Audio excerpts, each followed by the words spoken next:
Yeah, that sounds exactly right. Actually, yeah, it will. The way that we've really planned this in terms of when each feature will roll out is so that we will have a better understanding of how each item is used when it goes live. So it should let us adjust those things, right? Especially with bronze tickets, if MCP points are redeemable for the same thing, there will be some balancing there to make sure that one doesn't undervalue the other or overvalue the other, things like that. So just be aware that all of those things can be changed as needed, so that this program is effective, basically. Okay, Eagle, anything else in that chat? Yeah, we got the OUP progress chart. Will this progress screen be updated as we progress? Like, would it be updated? Yep. Absolutely. Okay. Yeah, look, I know the complaint I've seen is, there's no dates on this. And of course there's no dates on it because as it says very clearly, we want your feedback as to which features you want to see first. But yeah, that's the whole idea of that style of roadmap, so that you can see what is being worked on and the progress on it.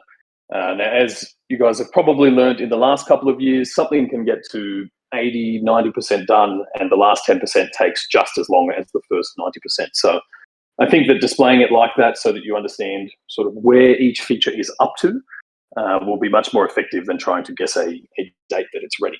But moving forward, and now that we have our new overlord, Mitch, taking care of things, the goal and the plan is definitely to say, okay, this feature's next. This is how long we expect it to take, at least for the build, and then the implement. So, we really are trying to level up our game here and give you as much information as possible and to set realistic expectations. But at this end of the game, it's more, I think it's much more effective to display in that visual ring as to how much is completed than trying to guess at dates. All right, cool. I got one more here for you before we get to K.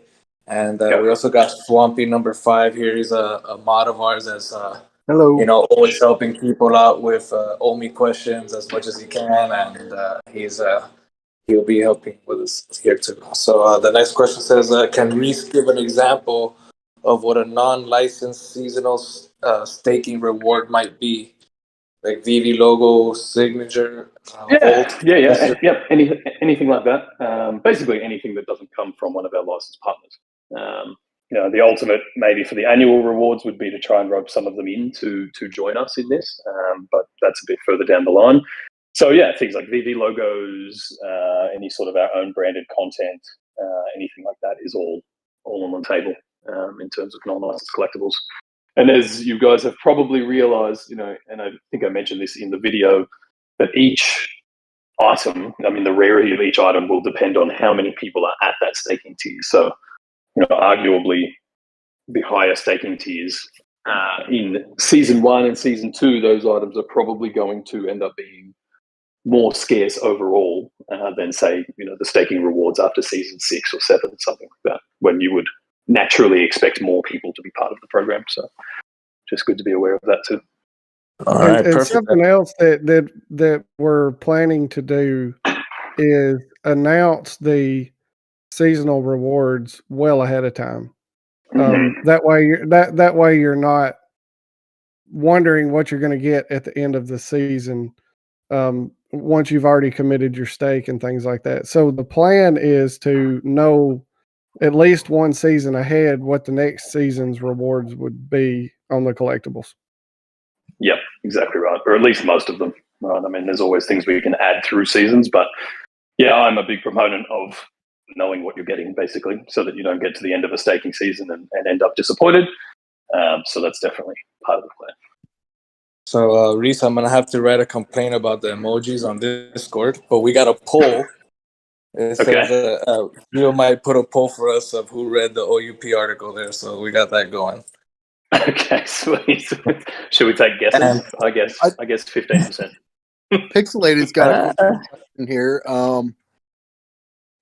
Is the only way to get land through OMI utility or OMI utility program? Do you think that we'll have other ways to obtain that?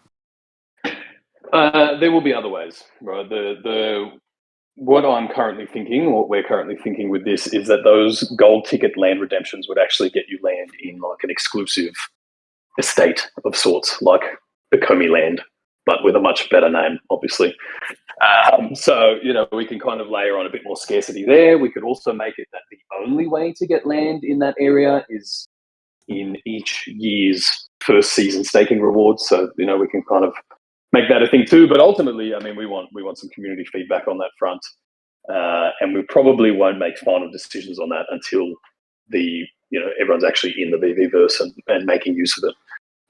But the idea is that there would be probably multiple land releases in the Veveverse, some that will be accessible sort of straight away or in first releases, some that might only be accessible through gold ticket redemptions, that kind of thing. But ultimately, we want to get through the OUP before we go too heavy into Veveverse.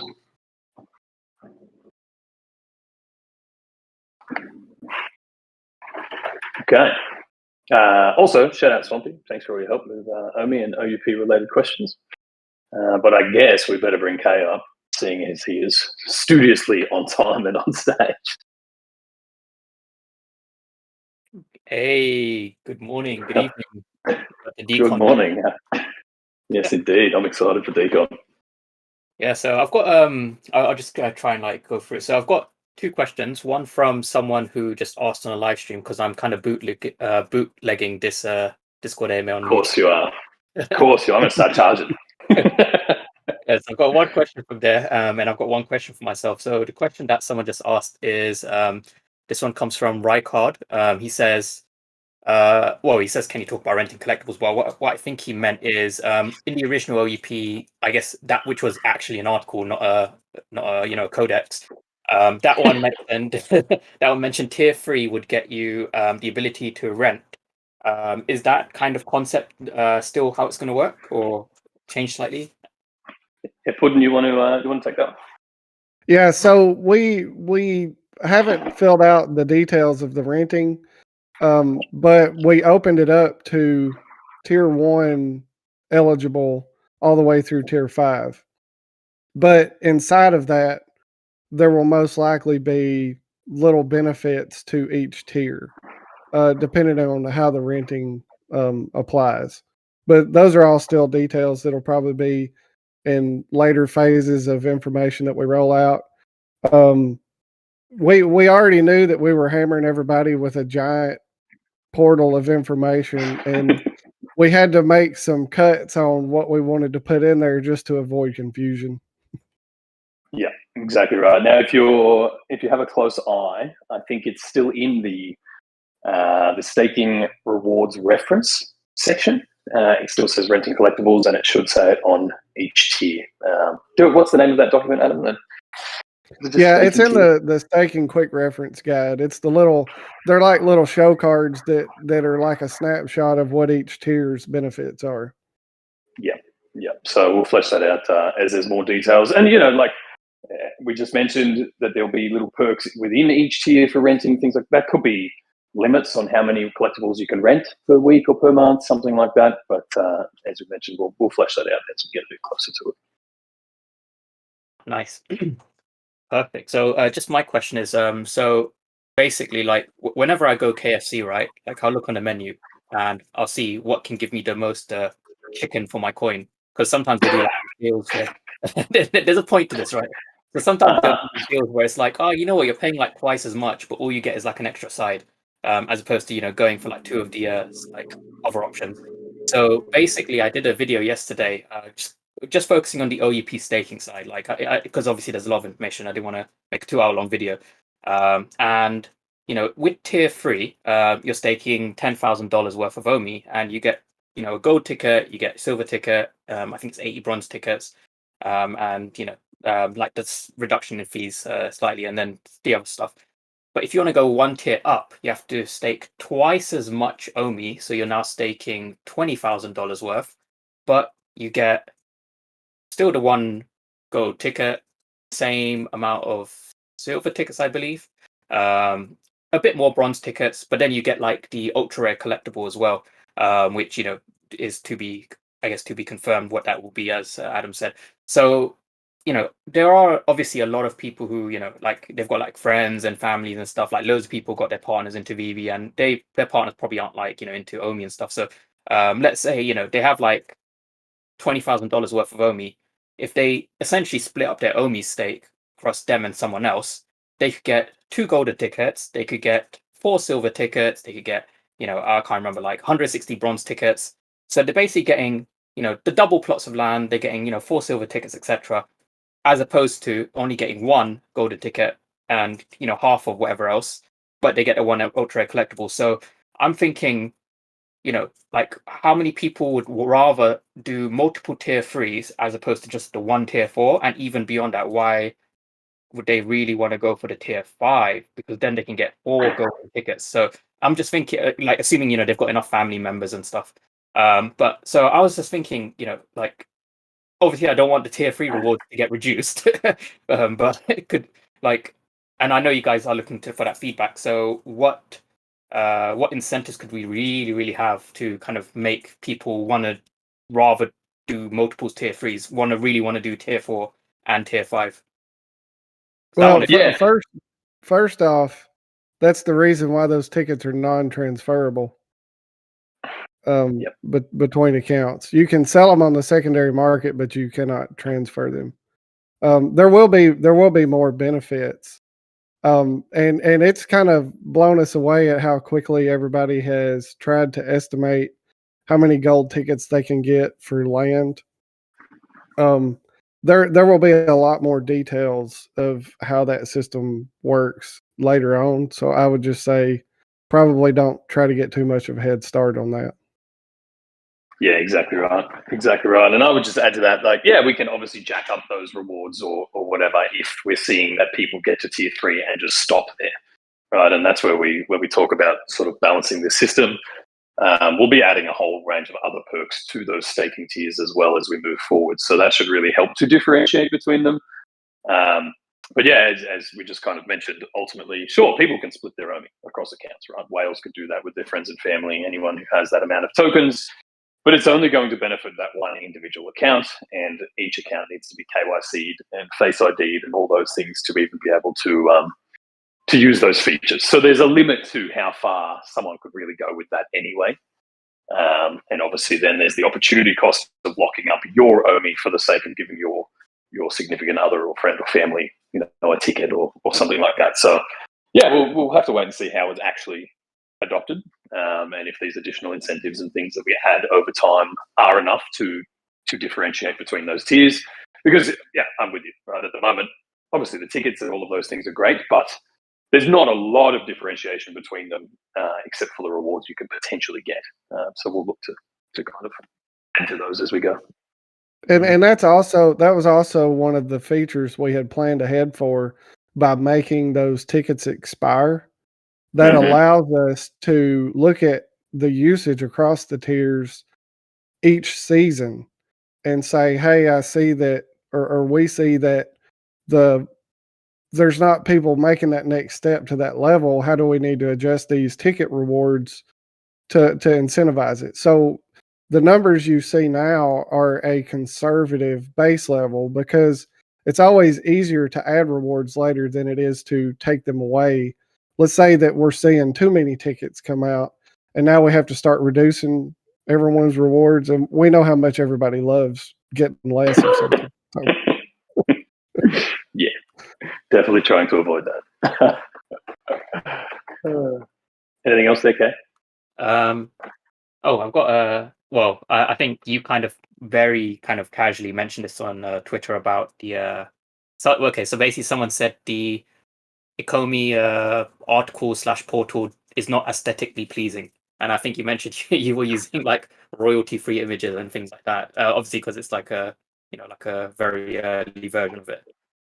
Yeah, we just use Unsplash to get that going. But look, what I would really like to do is get people to create their own banner images. Pick a page, pick a topic, create a header image. I think they're 1500 by 600 pixels.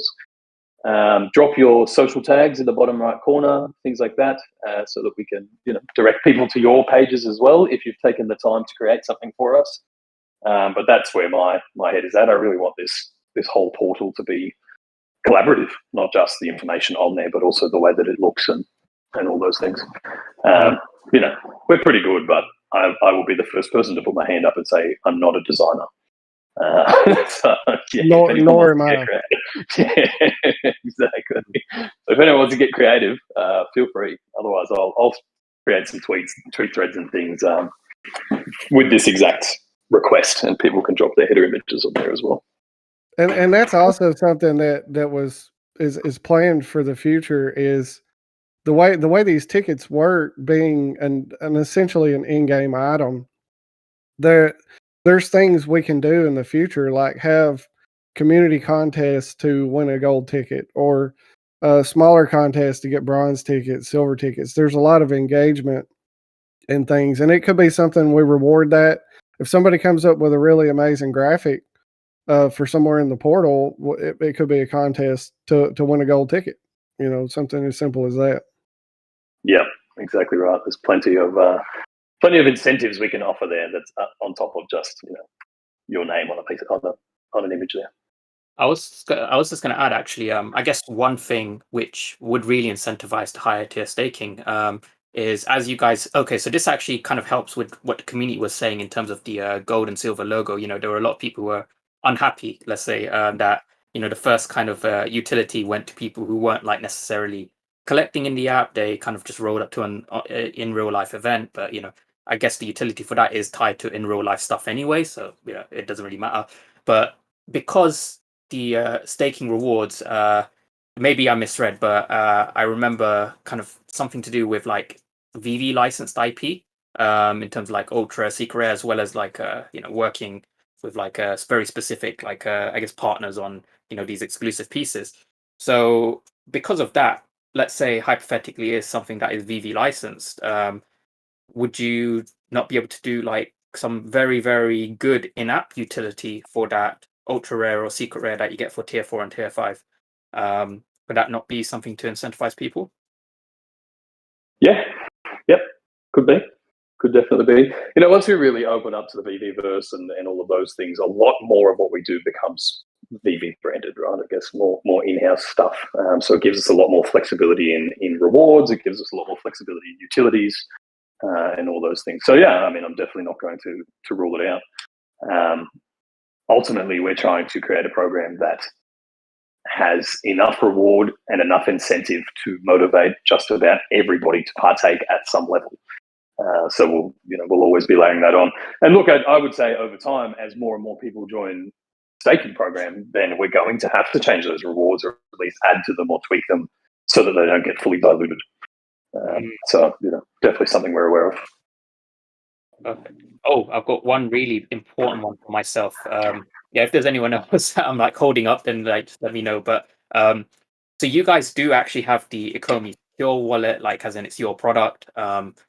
So I don't want to ask like when secure wallet, because I'm not sure when that's going to come. But the question that someone else raised, and I had this thought as well, is the typical kind of saying in this space is not your keys, not your wallet. And now obviously locking up your tokens in the app, that's cool. Like I would definitely do the staking, but I'd still be aware, but I'm doing it, whilst being aware of the risks of, having it in my own private wallet. So I guess just to like kind of, I guess, reassure people. I know a lot of people, they wanted things like the Google Authenticator version of 2FA because, emails can get hacked and, that kind of stuff. But also because you guys own the Ecomi Secure Wallet, which is a hardware wallet, so obviously you have the software for it. Would it be out of the question to suggest, like in the future, an update to the software which allows the staking to be done from the secure wallet as well, just for those people who want like super 100% like peace of mind kind of thing? Yeah, I think we would actually have to roll out a new piece of hardware.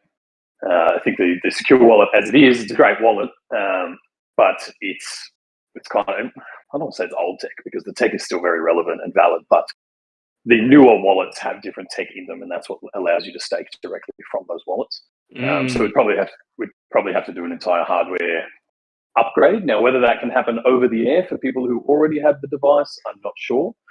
But at the moment, I think it's easier just to kind of count that out. Now, what may be possible is linking your MetaMask wallet through the web app or into the VVverse in the future, that kind of thing, and that could be protected by your ledger or things like that. But at the moment, the logic is more to operate this like an exchange does. So you send tokens into your user wallet, and then there is a staking wallet and a spot wallet. Now you can see both of these on the total system schematic. I think it's on the deflating the Omi token page, and a few other pieces as well. So yeah, at the moment, we're definitely still moving towards us custodying the assets, but in the future, that may change. And especially, kind of as we start dealing with more compliance and making sure we stay on the right side of regulations moving forward, that might be the better option. Okay. Yeah. I mean, that kind of answers what I was asking. Cool. Perfect. Mr. Excellence, how are you? Hey everybody, it's your friend Akil, Black Excellence. So number one, when Binance. I'm gonna smack you, sir. I'm gonna smack you. I didn't start anything. Look, I didn't start. He came up here. He came up here and chose violence. Oh, I did choose violence today. I just wanted to know when Binance. Thank you for your input. I'll work on it. All right, and then the second part was obviously great things coming. Could you kind of help explain? Well, actually, this is more of like going back to K too. It's like help explain why there was a separation between the 5 tiers, because I see a lot of people focusing on what the tiers aren't giving, but the common collectibles, the uncommon collectibles that you'll gain from staking. Any segue into what that might look like? In terms of the collectible rewards, you mean? Yeah, so are they going to be like special one-off collectibles, or are these just going to be like whatever's left in the queue from what didn't sell? No, they'll be sort of Veve branded. There'll be some of our own content, anything that's non-licensed.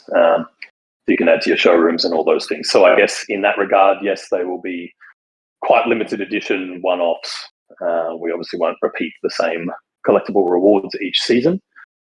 So whatever comes out as that collectible staking reward each season, that will be it for that item.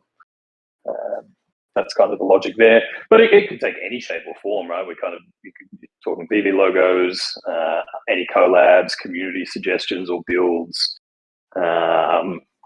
I don't think I'd call them accessory items, but definitely things that you could throw into your showrooms to change things there. But ultimately, I'll look for as many ideas as I can get from the community. Personally, I know there's a lot of things I'd love. I'd love the Omi logo. I'd love the green truck.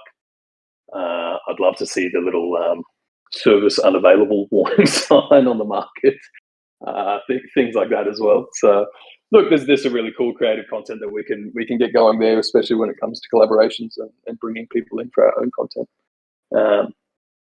But at the moment, I'm just going to let that stew in speculation land, I think. I guess my follow-up to that is then, will you guys be able to put out a list or kind of have an idea of what's coming for that quarter? So as we know, we're going through these quarters. Yeah. Some people may not want to stake for all of it, but if they at least have a list or an idea of what's coming out, or is this going to be like just purely, hey, stake, and if you get it, you get something cool. If not, then stake to the next quarter. Yeah, but no, we'll definitely release those things ahead of time, because I don't want to get to the end of a staking season and have people up in arms or upset about the reward they got. So we'll definitely try to make those things known ahead of time. The initial plan is to announce the following season's staking reward collectibles during the grace period of the season before it. So if somebody's unhappy with what those rewards are, they have an opportunity to withdraw their stake. Yeah, except they will also forfeit the annual rewards if they withdraw their stake at any point. So there's a bit of each quarter there's incentive to continue staking, but the main incentive there is the long stake, because the reward is obviously much more, I shouldn't say lucrative or valuable, but obviously desirable. That's the word I'm looking for.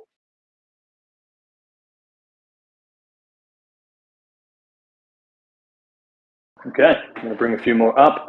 Mr. Cray Mountain, I have invited you to speak if you are still waiting there. You may be at work or doing something else. Oh, there we go. So, really quick here, we got from an old friend.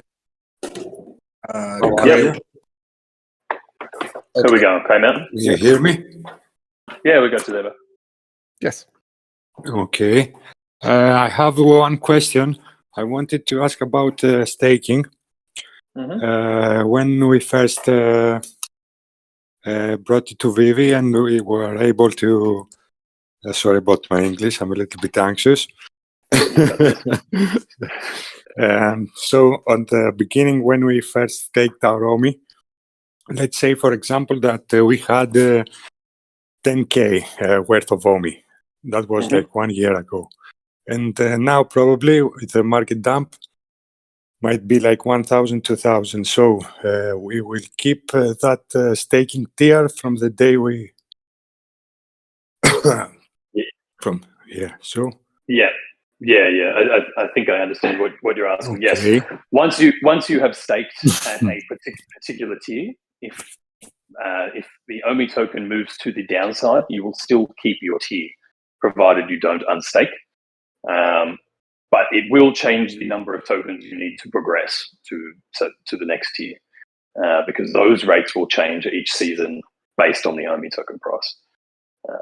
So that's does that answer your question? So we will keep the tire on the moment we enter the staking, right? Correct. Okay, once you've unlocked it, you keep it. No problem. Okay, perfect. Thank you very much. Yes, and that's also once the staking system is in place. I've actually seen a few people ask if it was counted from the time they deposited their tokens into their wallet now.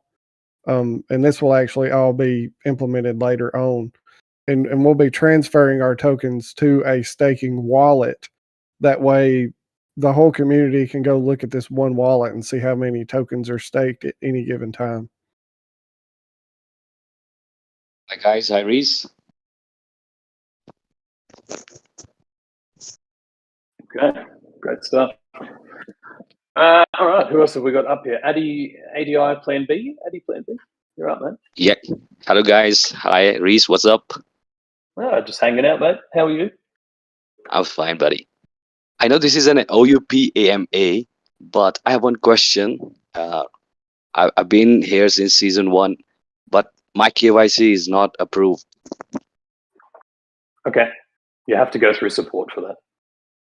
Yeah, I went through the support and it's been more than 3 months and I still have no response. There is a help channel in Discord. Eagle, is that still running if they have had no response for a few months? I mean, look, I'd be very surprised if you've had no response, because support is on point. But yeah, sorry, Eagle. Yeah, I've been trying to reach you guys on Twitter, and I missed a lot of drops, and market is locked. If you can please look into that. Yeah. So what is the reason? Why did your KYC not pass? I think it has to do with the address proof, because my identity was approved, the selfie was approved, but the address proof I posted a screenshot of my mobile internet provider's bill, not my mobile bill, but the internet provider's bill of my house. I think it needs to use a bank statement or something a bit more legit. Yeah, I can do that. I can verify my KYC again, but I'm not getting the opportunity to re-upload my documents. I have tried to reach you guys, but if you can look into it, I have been here from season 1. So that is. Okay, I mean, if you could drop your username or use the get help, use the get help feature in the Discord, and we'll try to escalate that for you. Yeah, my username is the same as Adi Plan B. Cool. Right. Just cool. Put it in that channel so we can pass it on easily. Yeah, put it in the get help, and we got you. So thank you, guys. Thank you. No worries. Hopefully we can come to a quick resolution for you. That is easy. Okay, NAB C1987. I'm bringing you up. You will have a chance in a moment. And guys, if anyone else has a question or would like to speak, we've probably got another 20 minutes or so. So feel free to put up your hand if you want to have a chat. We have a bread cat from space up here too. Oh, we do have a bread cat from space. All right, we might throw to Mr. Breadcat. Well, hello, friend. Yes, can you hear me? Yes, we can. Oh yeah, hang on, Breadcat. We'll come back to you. NABC 1987. How are you, sir? Yeah, sorry about that. Yeah, I have I guess two-part question. One is with the well, first I want to say thank you guys for everything, and I appreciate all the work that you do since I've been here since what is it, March of 2021. Anyways, first question is, will there ever be an option to possibly sell our I never sold anything in the Veve app. I don't plan on to, but my question is, will there ever be, I will if this is an option, if there ever be a chance to sell your collectibles for Omi? And the second question would be the staking tier. Does it start at the beginning of next year, or do you guys have a date for that when the staking actually starts? Great questions. Omi to NFT is the feature you are requesting. That will allow you to list your collectibles for Omi tokens and somebody else to buy them with Omi tokens. I actually think that will be a huge bridge in allowing non-crypto people or people who don't want to go through all of the pain of exchanges and bridging and all of those things to acquire some Omi for staking. So yes, that will be available, and it will be available before staking goes live. We don't have a start date on staking yet, and we probably won't until a few of these first features have been implemented. But we'll update that in the articles and obviously all across socials whenever it takes place. But just to set some expectations, we're currently of the opinion that staking will be the last feature of this feature set to go live, and that's because we need all of the other things in place to make it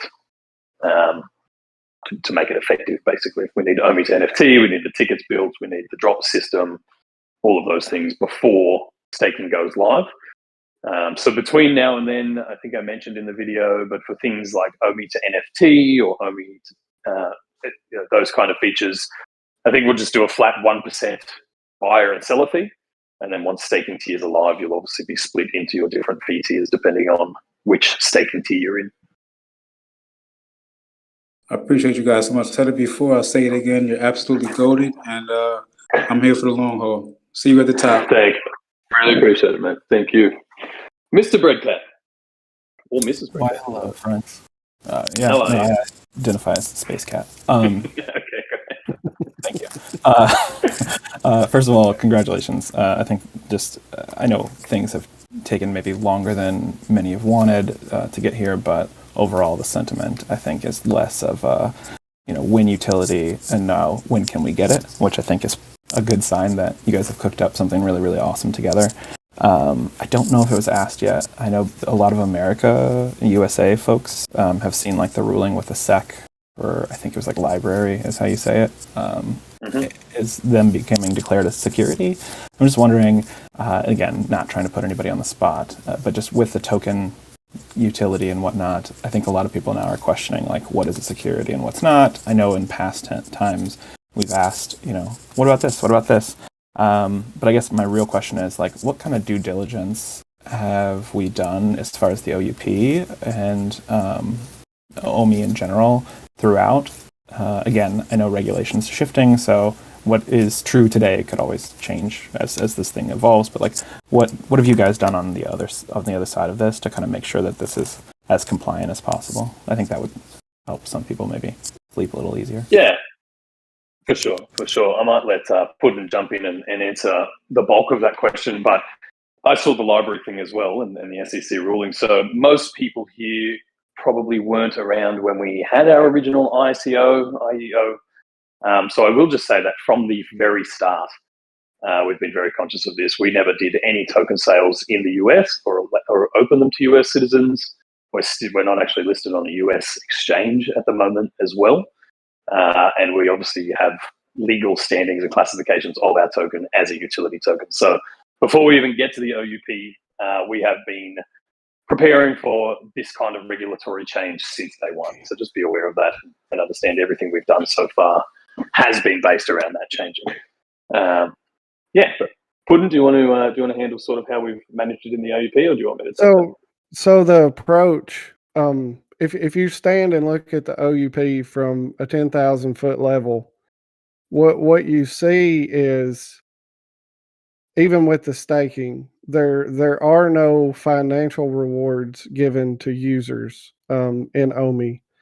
You're given in-game items, which are tickets, and then you're given, for 4 seasons, you're given non-licensed collectibles that technically have zero retail value. You cannot turn around and sell those back to the company for profit. You can trade those with other users, so it alleviates any financial connection between the company and the staker. And then if you also look at the entire system, all of the OMI that is being used in the system is not generating any revenue for either company.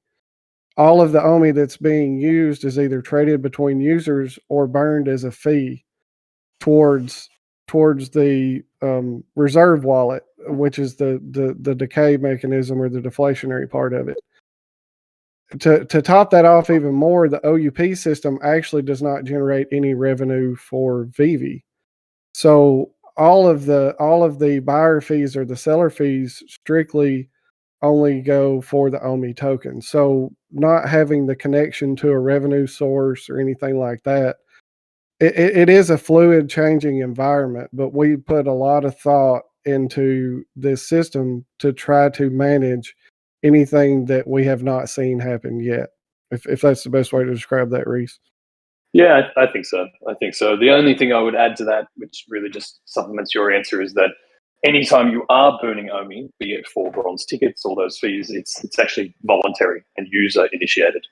And that's a big differentiator there that helps us kind of put this model together. So, even you'll see in our language when we talk about bronze tickets, I use purchase in there interchangeably at the moment, but you're not really buying a bronze ticket. You're burning $1 worth of OMI for that bronze ticket, and you're opting to do that. So that's all of those things come together to help us stay abreast of what's going on with changing regulations. Awesome. So it's almost like you guys put like a ton of thought and care into making sure that the token's used in a way that's compliant and at this point, on top of it is. And then also beyond that, providing the maximum kind of value in ways that are compliant. That's really cool, and I'm glad that you guys did that. Thank you. Really appreciate it. I will step down, and I'm sure Rhys will chat maybe tomorrow or something. Yep, sounds good to me, mate. Sounds good to me. Right, we've got a few on stage. G Walms, let's throw to you. Oh, hello. I'm driving at the moment, so it might be a bit noisy. So I'm one of the first good OUP plan. I read it, and I think you've done a really good job. I'm really looking forward to it. I've kind of 2 questions. One, in terms of like updating us on when things are rolling out, is it just we have to look at those kind of meters, or are you going to give like maybe monthly kind of updates on the progress and things like that? And the second question was more like a point. I'm one of the people that locked up my OMI into the app like quite early, and I know it's not part of the staking program, but maybe like as a nice little thank you, like maybe you could give like a little something. To be fair, I'm kind of lazy. Like I don't really know how to bridge from layer 1 to layer 2 very well, so I think that's what stopped me putting too much more in at the moment. So I know a lot of people kind of a bit worried about the bridging process. Do you think in the future that it's going to be like I know you've got the guide, but do you think it's going to be an easier way of doing it in the future rather than having to kind of bridge? Because I'm not very tech savvy with that kind of thing. Yeah, definitely. Yeah. So first question on updates. Yes, you'll have to revisit that image, and if things haven't changed on that image, then no progress has been made, obviously, or no significant progress on each feature. But every month or thereabouts, when a good number of updates have taken place, I'll probably post it on Ecomi Twitter and in the announcement group there, just to say, over the past month, X, Y, and Z were updated. I think that'll be easier than people incessantly checking that image every 5 minutes to see if anything's taken place. So, yep, I'll definitely do that. When it comes to the OMI in your wallet, the gift was that we migrated your tokens. Okay, so expecting something now after the fact, I think is a bit redundant. We have already done you the favor by migrating those tokens for you and saving the money and issues on having to bridge. Now, the second part of your question, will it be easier to bridge or use OMI? Yes. The bridging process will stay the same because that's just a function of the smart contracts. But we are working on being able to just buy OMI directly in the web app. So that would just be layer 2 OMI and cut out any need to bridge, unless you want to then sell on an exchange or something like that. You would still need to roll down to layer 1. And I'm expecting, and we're starting to see it now, that more and more exchanges will integrate directly to layer 2. So we've seen Binance has now integrated Arbitrum and Optimism, which are 2 Ethereum layer 2s. I think we'll see IMX be integrated into other exchanges as we move forward. And theoretically, that would allow you to move OMI from your Veve app wallet to an exchange without having to bridge it. So yes, I do expect that whole process to be easier over time. But layer 2s have only been live for 12 months now, I think. The entire technology has only been in existence for that long. So it will, of course, get easier to access over time. Awesome. Thank you very much for your answers, and I appreciate the work you've put in. Thank you. No worries. Drive safe. Harvesting Frog, how are you? Hey, everybody. How are you, man? Hey, I want to know something. I'm not sure if I misread or if I'm just imagining thing. But it seems to me that in the UUP, you leaks the fact that we're going to be able to build, and to me sounds like create our own NFT collection. Am I wrong? Maybe like Mr. Blockchain do with the feces? If you're referring to the community partnerships, is that what you mean? Yeah, probably. I read you talk about building our own premium NFT collection, and it sound like you were talking about collecting NFT. No, I think that's a miscommunication. No, I mean, this whole thing is centered around you collecting more things on Veve, building your collection, as opposed to designing and creating your own NFTs. Okay, because I'm curious if you think about the fact that maybe some people like Mr. Blockchain with the feces or something like that would want to be joining Veve in the future. Maybe some people in the community, content creator. Did you think about that? Yeah, we've thought about it. Yeah, look, I think the first implementation or the first attempt at something like that is more likely to come through probably the Artworks program. There's some incredible creators in our community and incredible 3D designers and things out there as well. But it's not in our immediate plans or future. So I'd probably just leave it for now. All right, thank you. I was thinking it was leaked a little bit, but thank you. I always get nervous when someone says, "Hey, did you leak this?" I'm like, "Oh, I hope not." I was like, "What did I mess up?" Yeah. What do we put in there? I'm not gonna spread lie, Dan. I'm deceivable. Perfect. All right, a couple more on stage. Claire, it has been a while.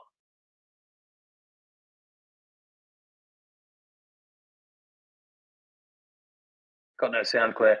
Might have to push the talk. Oh, rugged. Emoji, How are you? Hey, what's up? How's it going? Really well. How are you? I'm good. So I have a question. It's a 2-part question, but I'm gonna say this. If it was already asked, just say it was already asked, and I'll go back and listen to it because I don't want to take up other people's question time. But okay, so with Omi, with listing things for Omi when that happens, right? Because the licensor still needs their fee in gems, right? So is that pretty much like we're gonna have, like, for instance, let's say, you know, SR Spider-Man goes back up to 100,000, right? The floor price. Yep. And we want to list that in Omi. Are we gonna have to have, like, I think it's like 6,000 gems, 6% in our account in order to just list it at that price for Omi? Yes. Yeah, at the moment you will. Okay. It'll be that 6.5 plus what, you know, I think it's 8.5 total, plus your staking tier on top. So look, there's no real elegant way around that just yet. It's pretty sticky, to be honest, and obviously we're going to try and find better ways. But the alternative is that the whole transaction takes place in Omi, and we would have to sell that 8.5% to pay the licensors.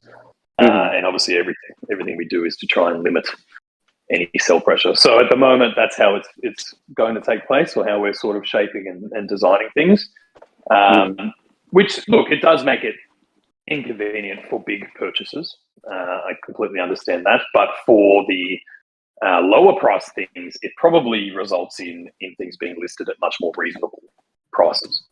Because if you can't list them, gems, yeah, it should so that brings the second part to the question. Do you think that there would ever be a way for like that 6% to be deducted from the Omi that the person receives, automatically sold for gems, and then that profit be sent to the licensor? So it's just taking from the Omi profit that the person would get. Yeah, so that's what I was referring to a moment ago. It is possible, but it would mean that every time a transaction takes place in Omi, we're actually going to have to sell down those Omi tokens in the market to recoup those dollars. Okay. Which that also makes Veve responsible for a financial exchange of Omi $2, whereas in the other scenario, the Omi is burned and the seller already has to have the gems. It'll create it is aggravating, and there may be better ways of doing it in the future, but it'll create a scenario where everybody will always want to keep some gems as they're transacting. And if you're lucky and you hit that SR Spider-Man and you don't have enough gems, you can always sell that for gems to another user to kick off your gem collection for paying transacting fees. That kind of scenario. Yeah, exactly right. And then you've also got the Omi to gem feature. So you can, you know, if you've already got some Omi tokens, you can acquire gems that way. And then you have some gems to sell other collectibles if that's what you're going for. So there are a few ways around it. Obviously, crypto pay-in as well, right? If you're generally a crypto user, then you probably have other crypto that you could very quickly and easily enter the app with, say, ETH or USDC, swap them to gems, then list your items, that kind of thing. Yeah, so that's kind of where our logic lay at the moment. Okay, cool. No, thanks for the clarification. I'm still stuck in Twitter land, so I'm trying to throw up hundreds, but I can't. But appreciate you guys. No worries at all. All right, I'll talk to you later. Cheers, brother. Claire, how are you? Yeah, can you hear me this time? We gotcha. Yep. Yeah, I don't know what it is. My phone doesn't always like Discord. Sorry. So pretend I'm 5 years old now, okay? So is the OUP seasons going to mirror the VV seasons? No. VV seasons are 6 months long. OUPs will be 3. Okay. And then the next one is, say, for instance, hypothetically, 5 million OMI is $10,000. And on the first day you open, I stake $10,000 worth of OMI. Would I go straight into tier 3? Or do you have to go through, so you go to tier 1? You go to tier 1, you have to wait for the timer to expire. And then you can obviously add to your stake, and then you will unlock tier 2. Then that timer will start for tier 3.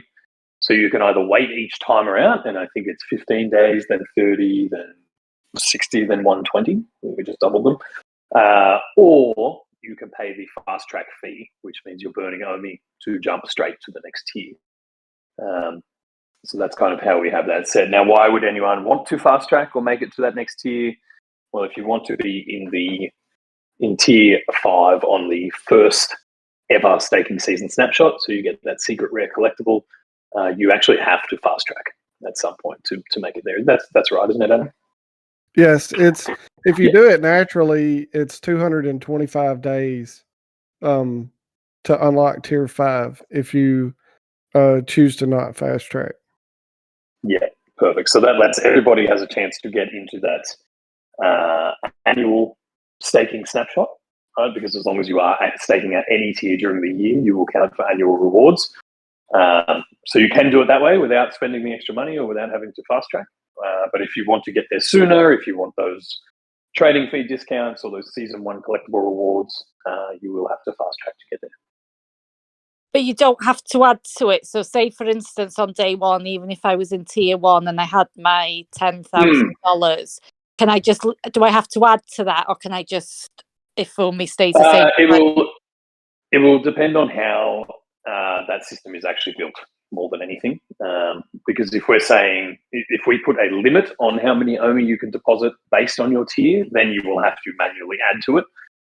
But if we can just have it, obviously calculate what you have there and unlock, then that's a possibility. The only caveat to that is, if say you put 10,000 in on day 1 or whatever, and your time is unlocked for the next tiers, but then the value of OMI drops, you would need to be adding to the stake to progress. So I think at the moment we'll make it that you will have to manually just press a button and say, increase stake or add to stake or something like that.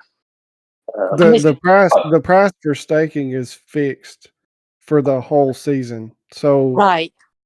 I've not seen a lot of people get too deep into it yet, but there will be a chance that you could end up saving yourself money or costing yourself money by waiting further into the season to do your stake. So if day 1 starts, the price is set. So like say it's $1 million OMI to do tier 1, but that price for staking is fixed for those 3 months.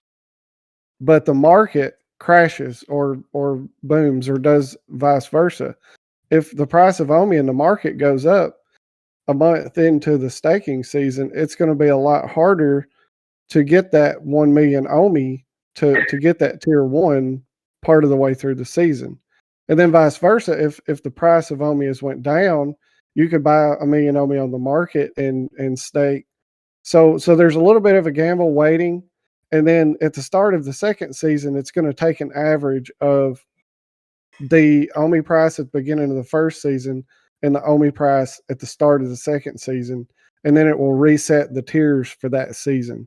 So essentially you'll see a fixed amount of OMI in the app that has to be staked for each tier, but it's going to be changing every 3 months.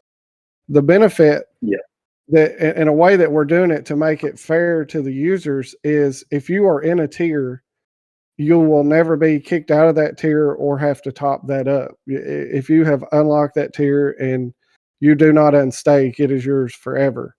So you're not going to have to be monitoring all the time the market to say, oh no, OMI price has crashed. I got to go come up with some more OMI to retain my tier.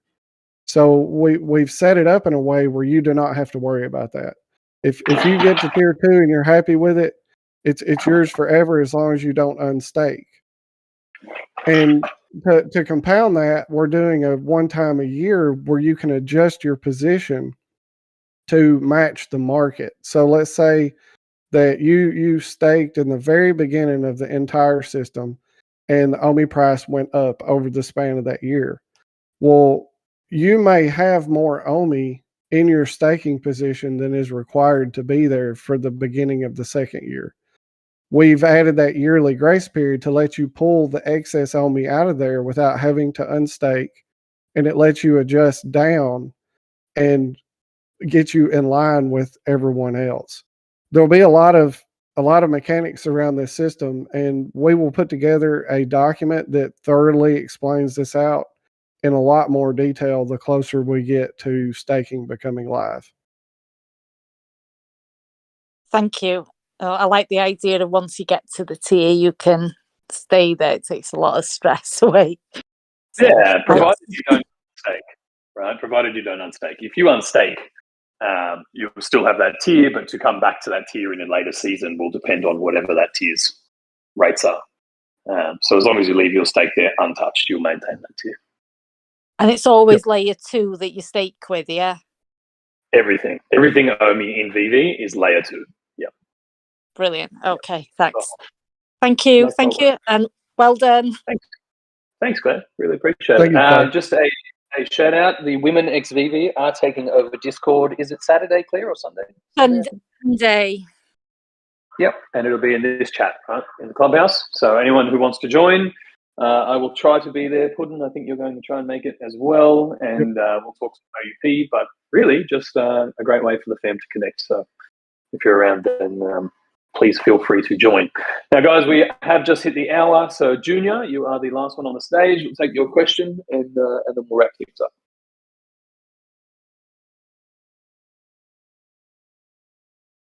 Can't hear you there. You may need to push to talk. Is that still a thing in here? Puddin', Clay? Yeah, I had to turn mine off because I always forget about it. Yeah. So there may be a setting there, Junior, where you have to push something to, like a walkie-talkie. Maybe just check. Or if there did you see any good questions come through chat, Eagle or Swampy?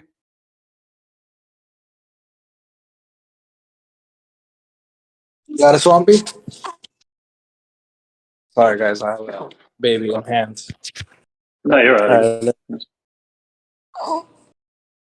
Yeah, Junior, we still we can't hear you there, so maybe just check your settings, or if you want to drop your question in the voice chat, in the Clubhouse chat channel, we can always answer it there, if that makes it easier. Okay, I did see one from our friend Kyle, but I lost it. I think he was asking if we're gonna be staking the Omi in the app. Yeah, everything Omi, everything crypto, all of that stuff will happen through the web app. The good old Apple overlords don't let you have fun with anything, so everything crypto related will be web app. So yeah, it'll all happen through there. Oh, okay, not on the phone, but on the web app. Nice. On the web app, yeah, it's easier to do there. Easier to integrate. All the other wallets already exist. Just makes it easier to pair things.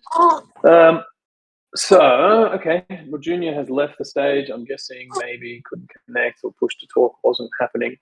So maybe just keep an eye out for any questions from Junior later if they come through.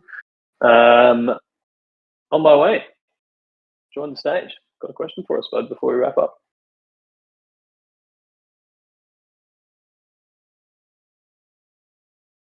No sound, brother. On my way? On my way, yeah. Our clubhouse became cursed. Yeah, everyone just got rugged. All right, look, I got a question here. It's a little long. Oh, no. Well, I did. I scrolled up. Oh, okay. Swampy says that you guys can't hear him for some reason. Okay. All right. Well, look, guys, I don't know. Maybe we just wrap it up there. But Eagle, if you've got one from the chat, and then we can call it a day. Hey, can you guys hear me? Oh, yeah. There we go. On my way. Awesome. Sorry. Rhys, amazing article. It's great what you put together over here. It's great to have you give that extra deep dive as well. Very helpful. I do have about one or two questions. One from the chat earlier. It is coming from the Naked Whale. He would like to know, in terms of buybacks, with this update. I know that we're going from the approximately 3 billion that was supposed to be burned to about 5 billion burned. He just wants to know what is the future plans for how are those funds going to be allocated moving forward, because there was a certain percentage of funds allocated to go towards buybacks. But now, since regulation and things had to be switched up. He just wants to know Mm-hmm. how is that going to be working moving forward? Is it going to continuously take out of the development fund, or how would that work? No, that the burn from the business development fund is to make everything whole from what would have been the buybacks, and then that's it. We're saying goodbye to that system completely. Obviously, we've spent the last 2 years trying to figure out if there was a compliant way to go about it, but it is still very much up in the air. So we've just removed that completely from the system. But look, I think with those numbers in front of people now, you can see that the buybacks were okay, but they were always only going to be a very passive part of the system. And compared to the models that we've put together for the Omi utility program, I think we'll all see that this is a much more effective way of removing tokens from supply. So from here on in, that we're going to burn that 5.6 billion Omi. So we've almost doubled the basic net revenue figure. It would actually be way less than 3 billion if we took the real net revenue figure. But we're going to burn that, and we're obviously funding the Omi to gem pool with another $1 million on top, 1 million gems. So that pretty well makes everything whole from the planned buyback system, and then we're just getting rid of it so that we can keep our heads out of any sort of regulatory hot water. And then also to top that off, if you look at the system on all of the OUP trading and even the crypto pay-in, Veve easily could have taken a small percentage of that, but they are not. So all of the OUP side gem fees are all going to that pool that is essentially replacing what was originally that buyback, because it would have been easy for them to say, hey, we want to get a percentage of the OUP side as well, but they are not. So Veve is not actually gaining any gross revenue from any of the OUP functions. Yes, that's a very good point. Yeah, if people hadn't put that together, the Omi to gem pool pretty much serves the same purpose as the buyback. It just makes it compliant, and we will continue to look for plenty of revenue streams and ways to just top that up basically as we move forward. But we need to get it built first and make sure it's all working before we go too crazy on that front. Anything else there, Omar? I appreciate the answer. I think that's it for now. I'm gonna let you go. I know you're here for a little bit, so thanks for the answer. No problem. Massive thank you to everybody for joining us today. We will continue the campaign trail just to try and answer everybody's questions and, of course, collect feedback. So as you have time to digest this and go through it and listen to some of the answers, if anything comes up or if you have any suggestions, please feel free to reach out. There are obviously feedback forms directly in that token portal as well. So if it's easier to leave us some feedback as you go through it, please do. But we'll try to answer questions as we go. So Thursday afternoon US time, I think myself and Puddin will be joining Crypto Chris live on his channel. You can find that on the homepage of the token portal. And then again on the weekend with the women of Veve in this Discord chat as well. So we'll try to jump in there and answer any questions that may come up. But of course, feel free to just come and hang out. You don't always need to hit people with questions if you just want to chat. Puddin, anything you want to add there before we call it a day? Yeah, and I hang out in the Omi chat in our Discord here pretty much anytime I'm not doing something else. So if you ever have a question or get hung on something and need some clarification, just pop into Omi chat and ask or ping me or another mod, and we'll answer your questions. Perfect. All right. Really appreciate it, everybody. I hope you have a fantastic rest of your day. Really exciting times around here. They are a-changing, and there's good stuff coming. So thanks for sticking with us. We will talk to you all on the next one. See you, fam. Thank you, guys. Also, I just point out, we do have these voice chat discussions all around the Discord. So if you do have a topic you want to talk about, there will be people in one chat or another. Even if there isn't, you pop in. You won't be there alone for too long. So thanks for stopping by, everyone. Have a great week.